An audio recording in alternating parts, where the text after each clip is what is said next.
हे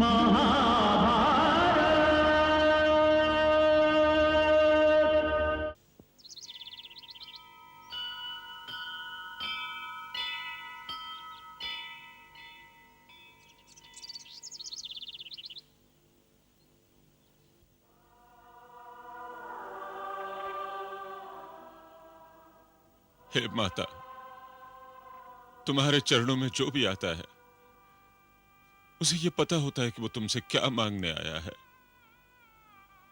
किंतु मैं ही एक ऐसा अभागा पुजारी हूं जो तुम्हारे चरणों में आ तो गया है, किंतु उसे यह मालूम नहीं कि वो तुमसे क्या मांगने आया है। हे मां,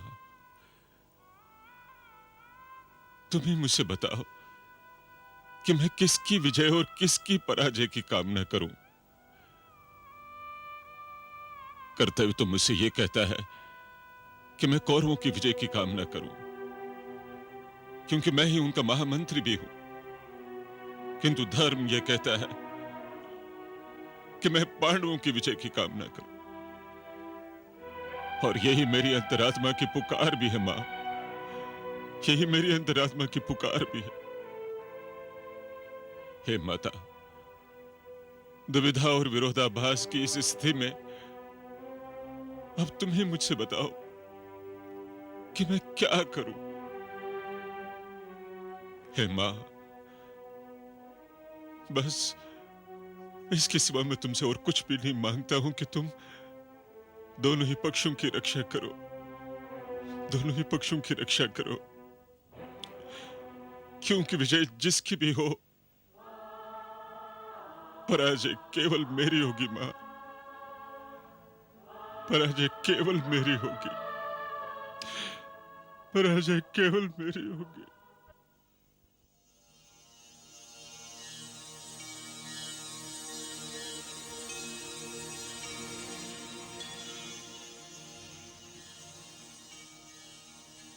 पहले अपने मन के भ्रम को मिटा भक्त,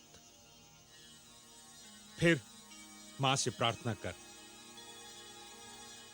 अरे तू तो अपनी इस निराली प्रार्थना से मां को भी भ्रम की स्थिति में डालने का प्रयत्न कर रहा है।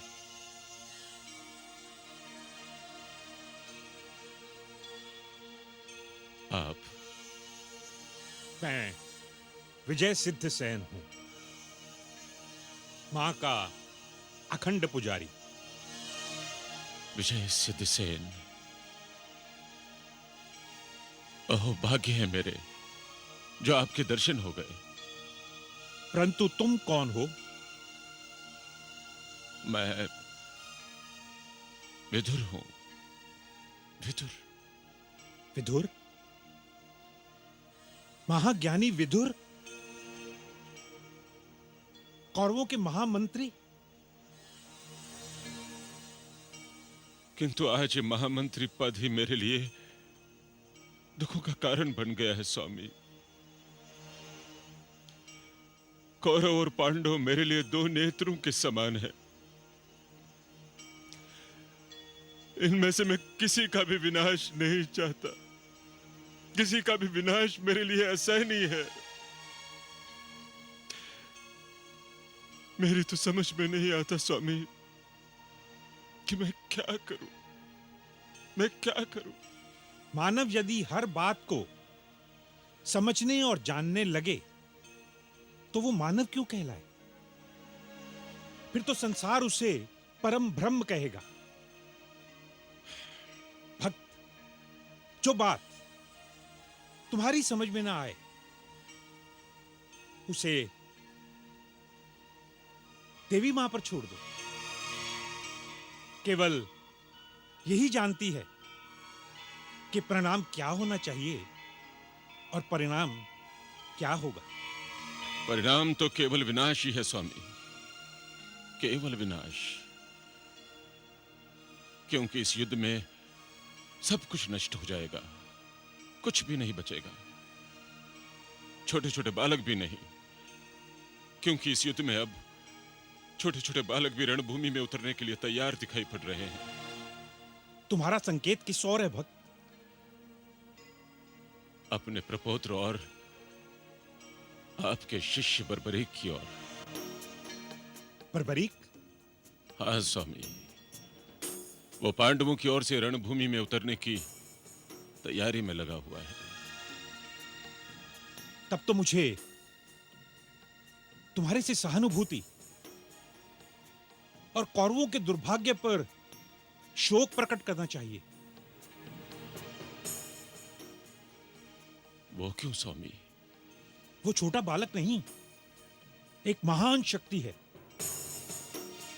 उसके पास देवी मां कामाख्या की दी हुई वो सिद्धियां हैं जिनकी आगे कौरव सेना की वो दशा होगी जो आंधी के आने से सूखे पत्तों की होती है। उसके पास 3 प्रलयकारी बाण हैं। एक लक्ष्य छेद देता है, दूसरा उसे भेद देता है। लक्ष्य चाहे एक हो या अनेक। जब बर्बरीक पांडवों के लिए युद्ध के लिए जा रहा है तो युद्ध का परिणाम युद्ध शुरू होने से पहले ही जान लो। कौरव सेना का एक भी योद्धा जीवित नहीं बचेगा। देखते ही देखते कौरव सेना मृतक शरीरों का ढेर बन जाएगी। बर्बरीक की शक्ति किसी के रोके रुक नहीं सकती। वो अजय है, अपराजित है, उसे कोई परास्त नहीं कर सकता।